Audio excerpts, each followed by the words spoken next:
درود پاک پڑھتا ہے روزانہ، اس کو قیامت کے دن اس کو کیا اللہ تعالیٰ عطا فرمائیں گے۔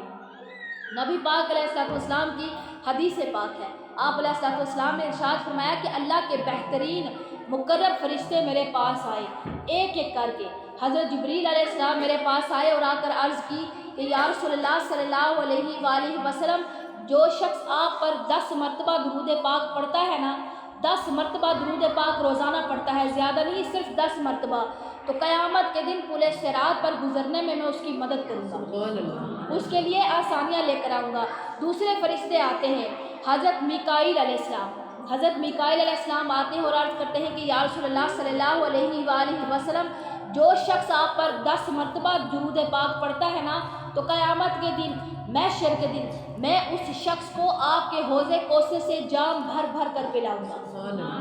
تیسرے فرشتے نبی پاک علیہ السلام فرماتے ہیں کہ اسرافیل علیہ السلام میرے پاس آئے اور آ کر عرض کی کہ یا رسول اللہ صلی اللہ علیہ وآلہ وسلم، جو شخص آپ پر 10 مرتبہ درود پاک پڑھتا ہے نا، قیامت کے دن میں اللہ کے حضور سجدہ ریز ہو جاؤں گا، اور جب تک اس شخص کی بخشش نہیں ہو جاتی میں سجدے سے سر اپنا نہیں اٹھاؤں گا۔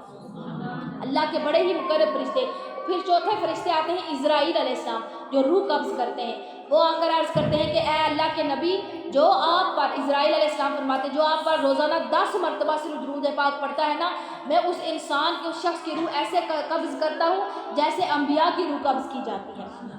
انبیاء کی روح قبض کی جاتی ہے بڑے باعزت طریقے سے اور بڑی آسانی کے ساتھ، اس شخص کی میں روح قبض کروں گا جو روزانہ 10 مرتبہ درود پاک پڑھے گا۔ سبحان اللہ، اتنی زیادہ۔ تو آج سے انشاءاللہ عہد کریں، ارادہ کریں، نیت کریں پکی اور سچی کہ جو کچھ بھی ہو جائے 10 مرتبہ درود پاک ہم نے لازمی پڑھنا ہے۔